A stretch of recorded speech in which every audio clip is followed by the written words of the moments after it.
On today's episode, I'm replacing a dogleg section on an Equinox. I stay putting in that work. Everything I get, I murk.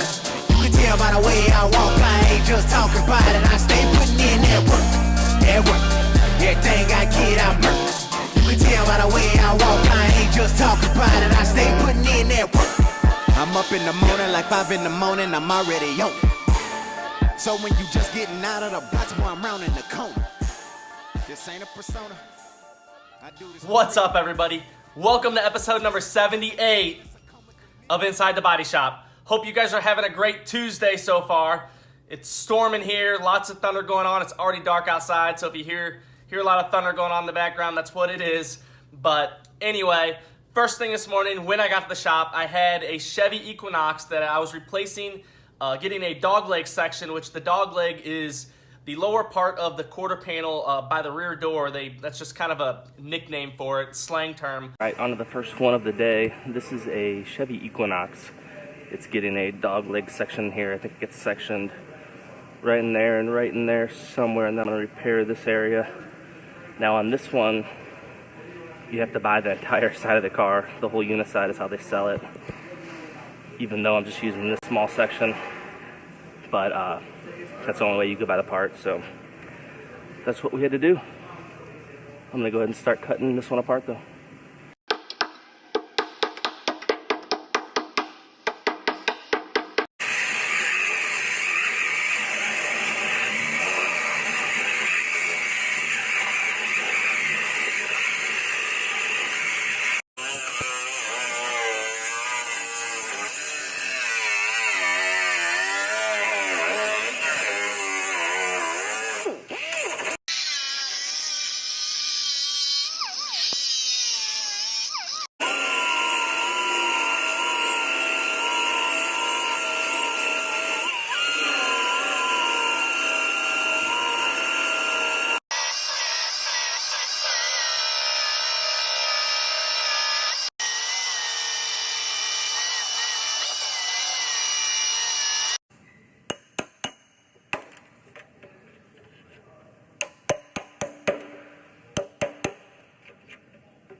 Now this foam they put in a lot of different areas of cars. It's pretty common in rocker panels, dogleg sections, and behind quarter panels.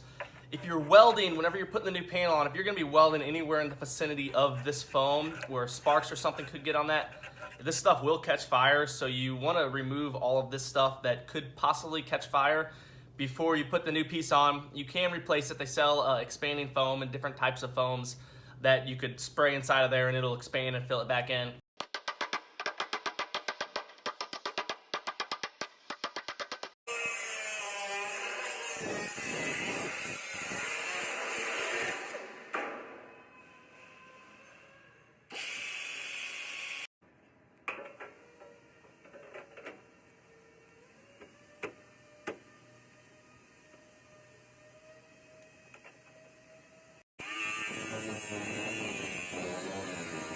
So this is actually a procedure that General Motors provides. It's kind of a mix of two different procedures. The quarter panel has a section, the bottom section where that gets sectioned in that. So it has a sectioning seam there, and then if you replace the rocker panel, it has a sectioning joint in the dogleg. So I kind of combine those two procedures together in order to do this one. And this one actually calls for a backer plate, a 50 millimeter backer plate behind each of the seams. Now the backer helps keep the panel from warping as much. It helps absorb some of the heat and keeps it from warping and wanting to warp so bad in that area. And it also makes it easier to weld together.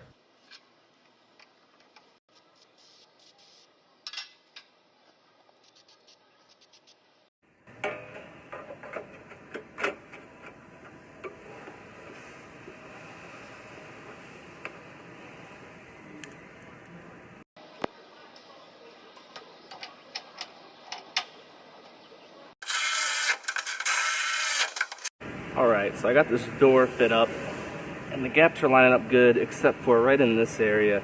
It gets kind of wide and it's sucked in a little bit right here where that section joint is. So I'm gonna take that back off and roll that out and forward a little bit and get that to fit a little nicer before I weld it on.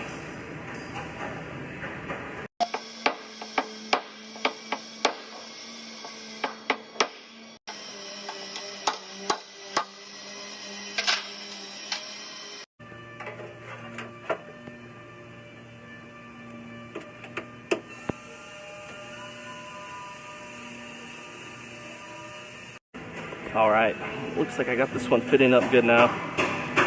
My gap looks good, so I'm gonna go ahead and put my panel bond in there and get this one welded on.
All right, I got this one all finished up. It is ready for fill. I'm gonna give it to Eric, and I'm gonna go ahead and dive into the next victim.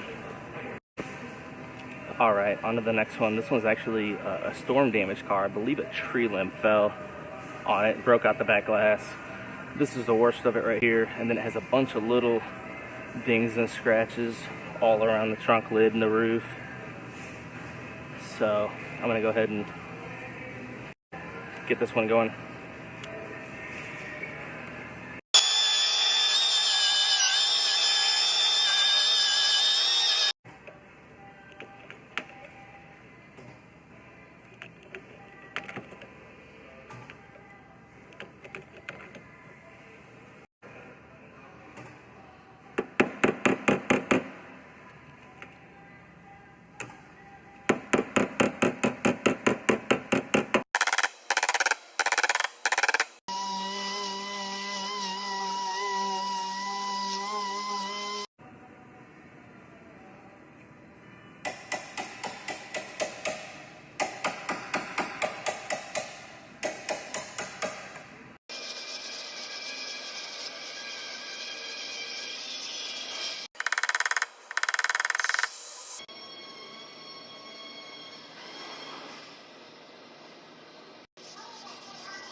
All right, time for the next one. Now I have a Honda Odyssey here.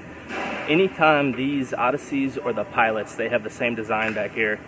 Anytime they get hit in this bumper reinforcement bar, you wanna, before you take this bar off, you have to pull that out, because whenever this got hit, it has a tendency to spread the frame rails where they mount out. So if you don't pull this first, then you have trouble trying, the new reinforcement bar won't fit up, and you end up having to try to move everything. Without the bar, and it's not fun. So I'm gonna pull this out first, and then after that it's also gonna get a new rear body panel. These are a little bit of a chore to put in.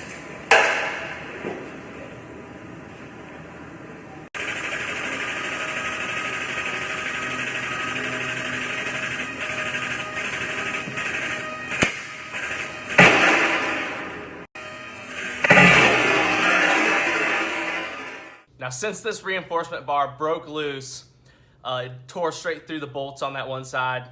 So I'm gonna have to go ahead and cut this one apart at this point, because there's not much I can do with that at this point. And if I have to I'll find out later on in the process whenever I measure it and fit the new rebar up, if I have to move those frame rails around a little bit.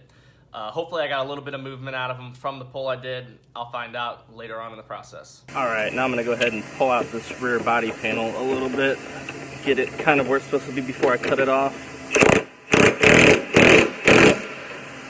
Then so far, all of this area is moved as well.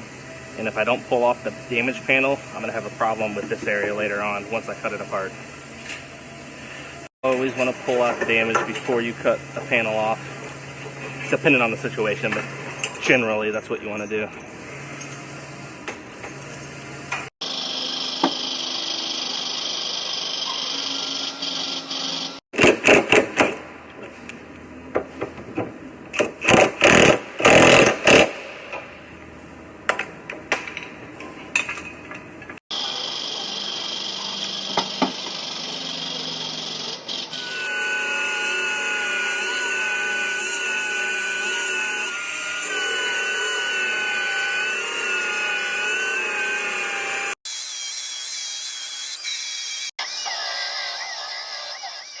Now that was today's episode. I hope you guys enjoyed it. If you did, do me a huge favor and click that share button, and I will talk to you guys tomorrow. Oh, I stay putting in that work.